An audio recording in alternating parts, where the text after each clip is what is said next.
happy to be sitting here. We were just kind of reminiscing because Sonny and I met, 2012, around this time in 2012, and he came in. I'd been following him because there was a little bit of PR about him. He'd started a company called Matrix, which is doing phenomenally well. And he was kind of starting a new thing, and he wouldn't tell me what he was doing. But he said, I'm interested in healthcare, and I'm interested in doing something wearable. And that was about the short of it. And he immediately raised a lot of money. So why don't we talk a little bit about those early days? And Sonny's just seen so much in terms of, I think he was really at the forefront of wearables, I would say, in 2012. That was way before, I mean, I guess Fitbit had just started, but that really wasn't the intention that you started Misfit with, right? So I've always been interested in bringing technology with me. And my very first wearable was, in fact, the silver vest that had speakers built into it, and this is in the 80s, and I got it off of a home shopping thing, you know. And ever since, I can't say ever since then I've been doing wearables, it's not true. But in 2012, we had a project idea for a wearable that I thought was pretty interesting. We raised some money on it. And then I just kind of saw how this space was exploding, fitness and wellness wearables. We saw, you know, Fitbit and Jawbone doing amazingly well, or just really on that upward curve, and I thought, oh wow, this is an interesting space. Maybe we should experiment, and so we did an Indiegogo campaign, which did way better than we ever expected. So we actually pivoted and went away from our original idea and just did an activity tracker, and the rest of it is history. That's we launched the product a little over a year ago. Yeah. So. Yeah, Sonny at the time, he kind of had me spellbound because he had a couple of really simple rules, I thought, which was the turnaround test was one of them. And maybe, I know you talk about it all the time, but I think it's still, to me, one of the more memorable things, and I always think about investments in that perspective with respect to kind of wearables, and talk a little bit how you've gone from kind of usefulness to design, and walk a little bit through that evolution in your thinking.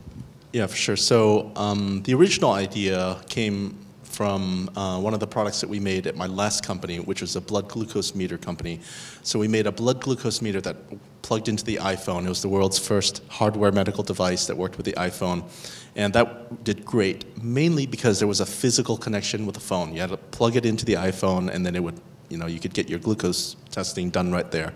And part of why people liked it was because people might not turn, you know, so the turnaround test is if you were halfway to work and you forgot something at home, what is that thing that you turn around for? And maybe not your glucose meter, unfortunately, even though you should turn around for that if you need such a product. But you definitely turn around for your iPhone. So by being physically connected to the iPhone all of the time, you always had your glucose meter with you, and so what do you know? People tested a lot more with our device. And it was because they always had their iPhone with them. And so that gave me the idea of like, oh, wearables is interesting because that'll be one way that you can kind of hack the process, the habit process, the habit of having something with you all the time. And so, and what I've seen in this space is people are adding more and more functionality, which I think is great, you know, and I think that is some of what needs to happen. But our first thought when we looked at the space in 2012, because some of the other companies have been around for years, like Fitbit's been around for I think like 8 or 9 years now, and we said, well, why hasn't there been an explosive growth in this space? And we thought maybe it's because these products are actually really hard to wear. You have to charge them every 2 or 3 days. They're plastic and rubber. They're thick. They're not that comfortable to wear necessarily, so that's why we set out to solve the first problem of wearability, just getting something really comfortable to wear, physically comfortable, and something that you'd actually feel good wearing, maybe even if it didn't work. And how important do you think that is? I've got my own perspective on that, you know, from Basis, as you know, but sort of charging a device, when we look at investments, I think is, you know, one doesn't think that's a big issue, but it is. Yeah, so as far as I know, never in our history as a species have we ever had to charge anything that we wear. Okay, so it's a new social habit that's been created with this wearable space, at least for wearables that require charging. And so I think it's quite important. I think one of the top reasons, not the only one, why people stop wearing these products, why you have these studies that say after 6 months, half the people stop wearing their wearables, it's because you have to charge it. And if you have to charge it every 2 or 3 days or whatnot, or even every week, it becomes a pain. And at some point, you just stop doing it. And so I think that's important. I think functionality is obviously important. So there's a and if you're not that functional, it better be really wearable, and part of it is not having to take it off to charge it. Let's talk a little about that, sort of the fashion component, because some people might say, hey, Misfit's become kind of a fashion company as opposed to a wearables company. Walk us through that transition. Why have you done that? Is obviously the beauty of something inherently. So why you wear something, I think, can be a very personal question. Part of it is the function that you get from the thing that you wear. But by and large, I think we wear things often because of how it makes us feel and what it makes us identify with. And with the advent of wearable technology, you can also say, what does it do for me, which is very interesting. So what it does is important. We need great functionality. And in fact, I think that is where we're at now, where products are starting to look better, more wearable, more usable. But I think consumers are looking for more than just even simple activity tracking, for example. And on the fashion design side, unlike maybe smartphones or TVs, maybe you don't really care about the brand that much, like whether you have a designer TV or not, like you just want great picture quality at a good price, right? But when it comes to wearing things, I think it does start to matter. And it's not less just about being fashionable, because being fashionable is also can be a dangerous slope, right? Because because by definition, if you're fashionable, that means at some point it may not be fashionable. So in fact, you really want to be, I guess, fashionable, like non-fashionable, so that it's more timeless. So design that is timeless, more interesting than just like, oh wow, this is the latest thing. But the other thing is the story and the brand associated with it, because we also wear things because of how it makes us feel and what story we're buying into. Well, I think it's interesting because you definitely led the path in terms of making wearable electronics fashionable, and I guess there's people following suit, right? I think we've got Lumo back that's gone from something that's strapped onto a little pin, maybe with a diamond. I guess what Jawbone is trying to do, the Move looks a lot like the Shine. Do you feel like you're going to get copied increasingly because of fashionable items? Is the world beginning to fragment? So we're going to have is it going to be like the watch industry? Yeah, we're totally flattered that there are copies out there here in the U.S. as well as in other countries that we're in. I think at the last count in China, there are 19 copies. So, I don't know. I guess at least hopefully we're hitting some chord of relevance, because I guess if you're not relevant, you don't get copied. But I think what's important is to consider is what is the actual trend? Like, why are people moving in this direction? And I think we are all realizing that making things that are really wearable first is actually really important, because at the end of the day, if you have an incredibly accurate sensor that you don't wear, the accuracy of that is zero. This is what we've always said. And so that's no good. And so getting people to want to wear something first is important. The whole circular design, wearable in multiple places, we did pioneer that, but and I think it's an obvious thing to do now, and so it's expected that more people will do that. So do you think, the Apple Watch is going to be out in a month? Do you think they're going to crush you? What do you think about that? Yeah, no, like many people, I'm probably going to line up in line to give them my money for Apple Watch. I'm excited about it. It is at a different price point, $350, $400, I think, is how much they're going to go for. And if you're in the market for a screen on your wrist, then Apple Watch is probably the one to get. If $350, $400 is too much for you, or if having a screen on your wrist is not something that you're into, then I think people would you might consider something else, And so Shine, Flash, our products were designed to have a different kind of experience, a simpler, less in your face, I've got a screen on my wrist type of experience. And at $50, it's a very different price point from $400, right? So do you think there are going to be a lot more sensors on that phone? In other words, is it really about the screen, or do you think they're going to be a bit like the Samsung Band? Are there going to be just a whole bunch of new sensors and therefore a whole bunch of new insights that we have on our physiology or behavior?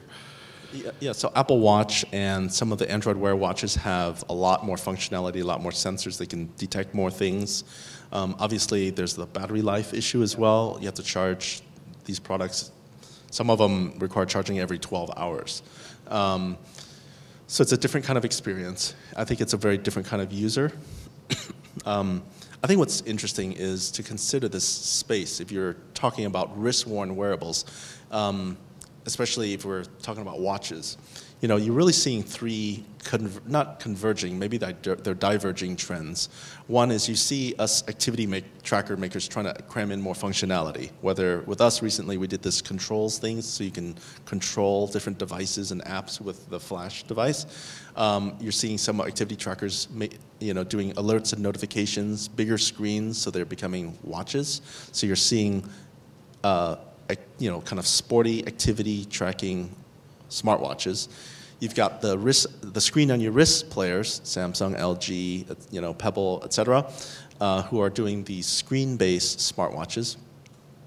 And I think the last trend that's quite interesting is watches becoming smart. So you're seeing folks like Tag Heuer announcing a smartwatch. Tissot has a smartwatch. I can't possibly afford these watches, but the folks who can. And the thing is, it's amazing how many people actually buy these things.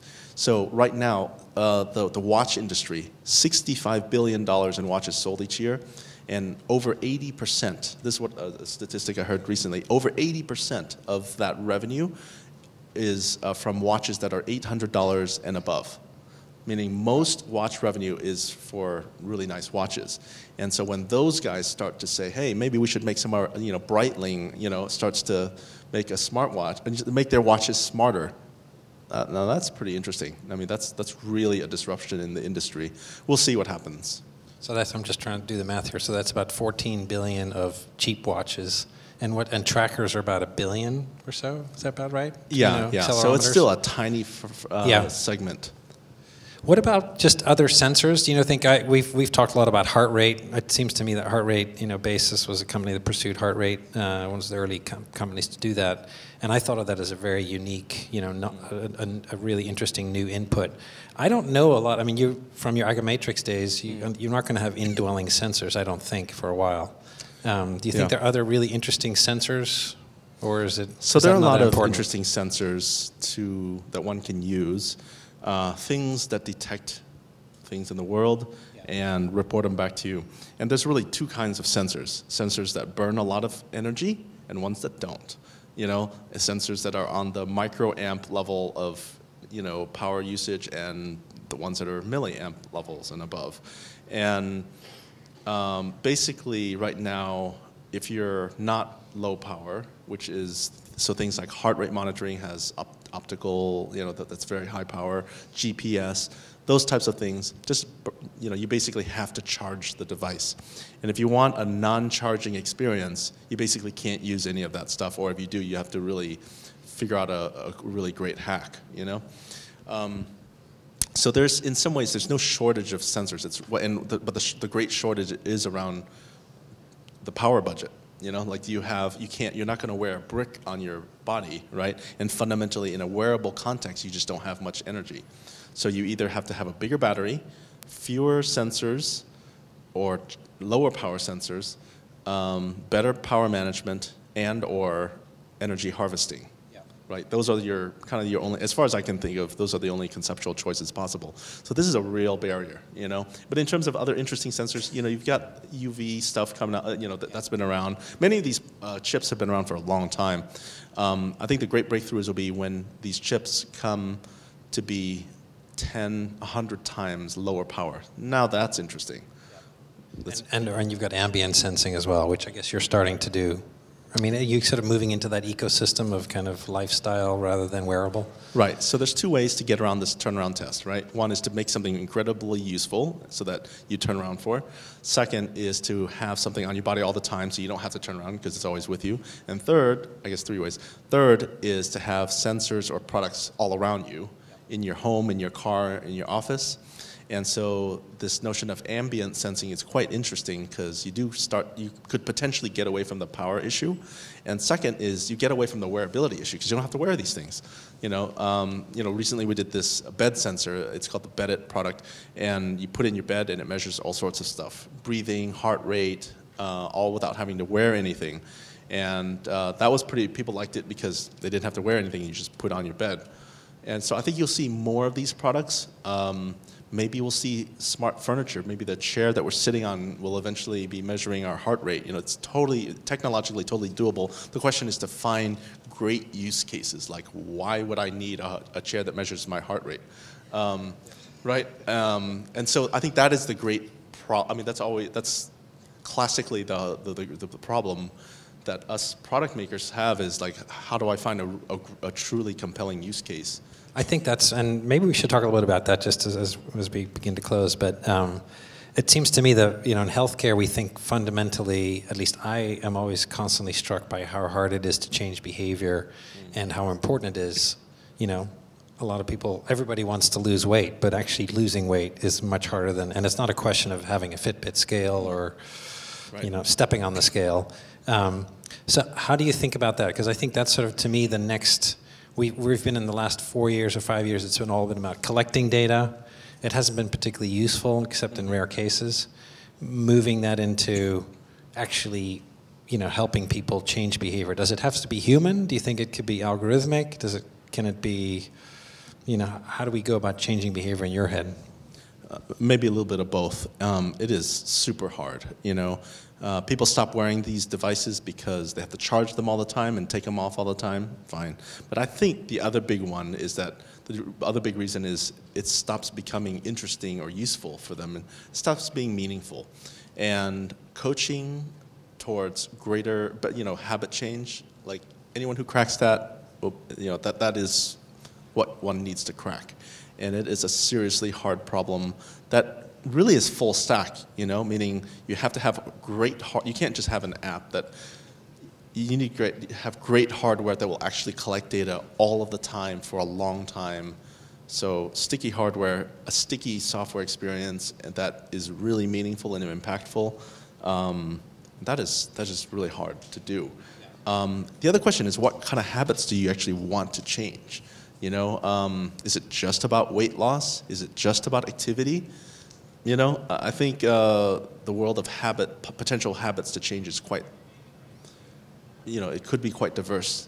Maybe for us Americans, it's be more active and lose weight. But I don't know. Is that what it is for all of our Chinese users? I mean, that's we're big in China, right? And maybe not. Maybe the habits they want to change are different. So, but now one can argue, are the same triggers and reactions the same? I don't know. Yeah, I mean, certainly there's a couple of adverse consequences. There was an interesting study, I think, by Activity Exchange. I think we talked about it, but they had two cohorts of people with Bluetooth scales alone, and then people with Bluetooth scales and a Fitbit. And it turns out the people who lost the most weight were the ones without the Fitbit. Couldn't figure it out. And the thought was, well, maybe if you've done your 10,000 steps, you can go get your ice cream and have another beer. So, well, you've been, Sonny's an incredible entrepreneur. He's obviously, I think just academically, from an education standpoint at MIT, really phenomenal at digital signal processing and has really focused on low cost, rapid execution, but also I think has been very innovative with respect to just thinking about the world differently. And so what advice would you have for, I think there are a couple entrepreneurs in the room, and I know you've got a shine to give away. We have to figure out what the right contest is, maybe the best wearable health startup or something. Yeah, they can come best question, I don't know. Yeah, actually that's a great idea. Most controversial question. Why don't we do that? But why don't you give us two thoughts about kind of any advice you would give an entrepreneur? You know, there's a couple of things, and these are probably things that I wish I would have, I don't know, someone would have told me, or something I'd love to tell myself if I could go back in time. I'd say the first thing is I feel like, especially in Silicon Valley, where I love being, I feel that there is almost an OCD, like an obsession to think just about products. Product. And it's like, yes, products are important, but I actually think there is not enough of an emphasis on company building. And so the job of the entrepreneur, our first job is not to build a great product. Our first job, I know, man, I feel like it's heretical to say that around here.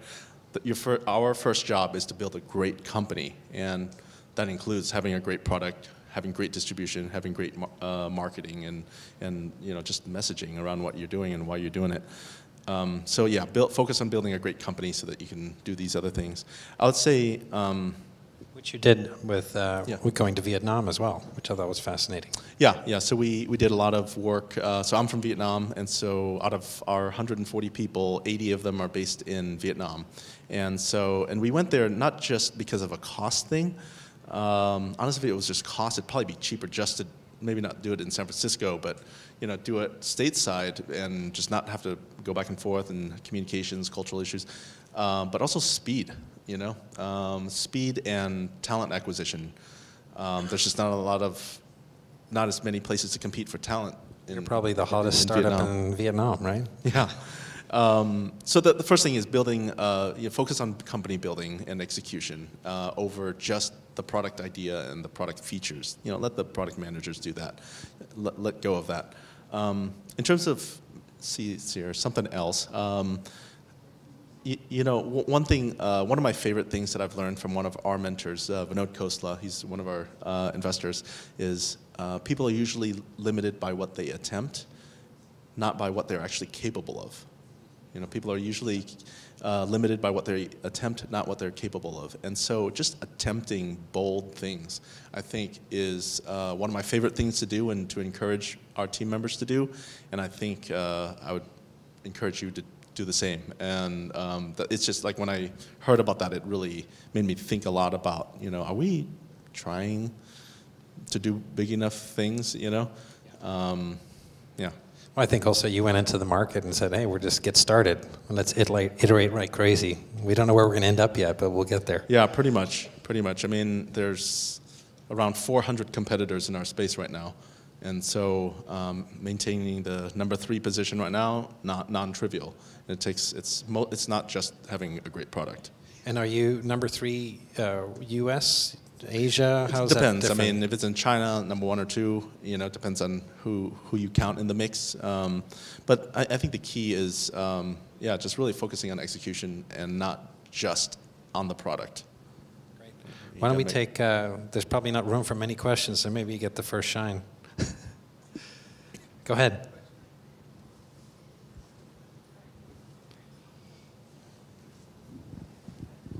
It's really interesting hearing this discussion about wearables, especially since one of our advisors is Nadeem Kassam from Basis.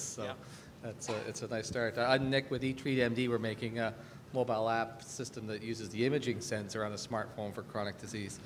But I was intrigued by your question of building a team in a startup. Of course, we're always funds limited and so on. When you get your seed money, you try to put things together. We kind of relied on outsourcing our app development to Sri Lanka. We're doing our cloud systems in Vancouver, Canada, where we're based.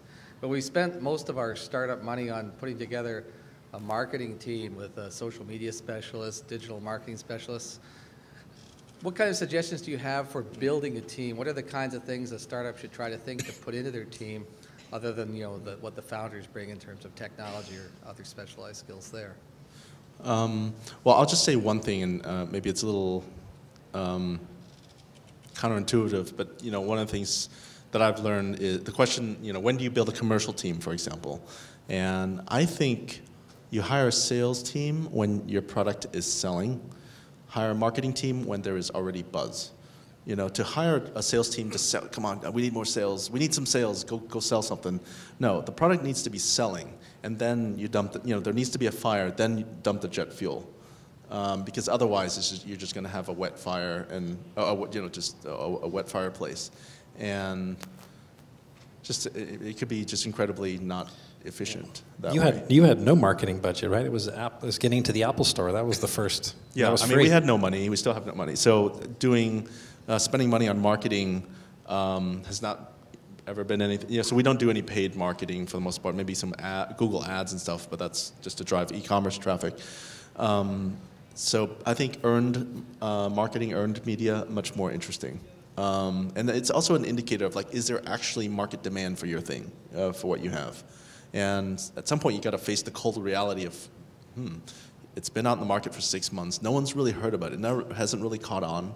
Maybe people don't actually want it. So that's why, hiring a marketing team or commercial team too early, I don't think that's a great idea. It's a great way to spend money fast. As Ryan said in the last talk, that earned media and earned content by creating content that's meaningful to users is the way to pull in. You've got to have your inbound marketing, and certainly that's what our marketing team focuses on. But are there any other things besides the marketing team? Stuff that you would... I think we're running out of questions. We need one more question to get a shine. Make it fair, at least. Make it quick. Quick, yeah. Question. You've made them useful, but when are you going to make them fun? I think making them fun is a super useful thing to do, and it is non-trivial. It's one of. If we can make that happen beyond just leaderboards and social boards and whatnot, then I think we're onto something. Part of it, I think, is just integrating them into existing great games. Good. You're hired. Thanks, everybody. I think we're going to get yanked here.